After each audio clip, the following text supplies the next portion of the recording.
څوک چې قصدن منځ پرېږدي دا کافر دی. او په دې معاشره کې داسې نوجوانان شته چې منځونه نه کوي. یاد وساتئ عزیزانو، منځ نه کول دا مسله ګوره دومره معمولي مسله نه ده چې منځ سړی نه کوي. صحابه کرامو په چا هم د کفر فتوا نه لګوله سوا د هغه چا نه چې هغه به منځ نه کوو.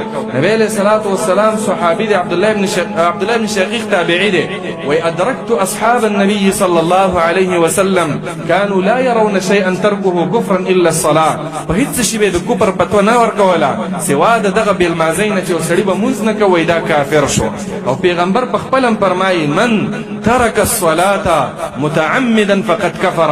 څوک چې قصدن مونځ پرېږدي دا کافر دی.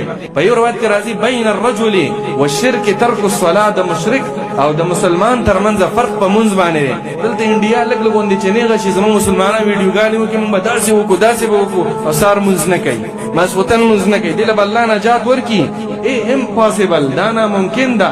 نجات چې راځي د ایمان نه وروستو په اعمالو باندې راځي. نو مونځونه نه کوي. مسله عزیزانو سخته ده.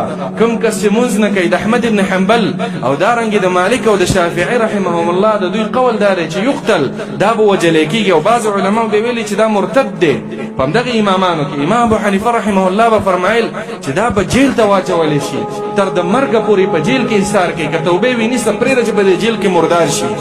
په دې اوس زمانه کې د علماو او د دې زمانې نه مخکې د لوی ځوان چې ورته وایي عبدالقادر الجیلاني د دې یو کتاب د غنیة الطالبین په فقه کې لیکلی.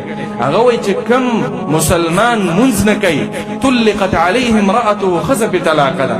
اوسني د سعودي د علماو ابن عثیمین ابن باز د دوی فتوا هم دا ده چې کم مسلمان وي ځان ته مسلمان وي او دی منځ نه کوي ښځه په دې طلاقه ده.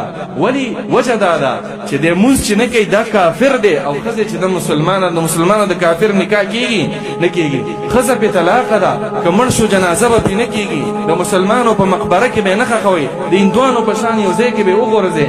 دا مسله عزیزانو سخته ده. د دې وجې نه دا مشران تاسو چې په خپلو کشرانو باندې نرمي مه کوئ چې نوجوان دی بس ګورو به ورسره ځواني د پرېږده چې منځونه نه کوي، چې بوډا شي بیا به کوي. په دې هر یو دغه باندې خپل پلار چې دی دا مأخوذ دی. مشر وروره په کور کې ورسره اول ورته دعوت ورکړه، نرمه خبره ورته وکړه چې مسله سخته ده. بس دغې نه که نه کېده دا ګېټ ورته ګلاو کړه ته وزه ورته په کار مې نه وي. دا هجرت هم دغې ته وایي، دا عداوت د الله دپاره هم دې ته وایي. ته دوه ځلې داسې د الله دپاره ځان خفه کړه، ځان دغه کړه، په خپله ده ستا بچی په مونځ باندې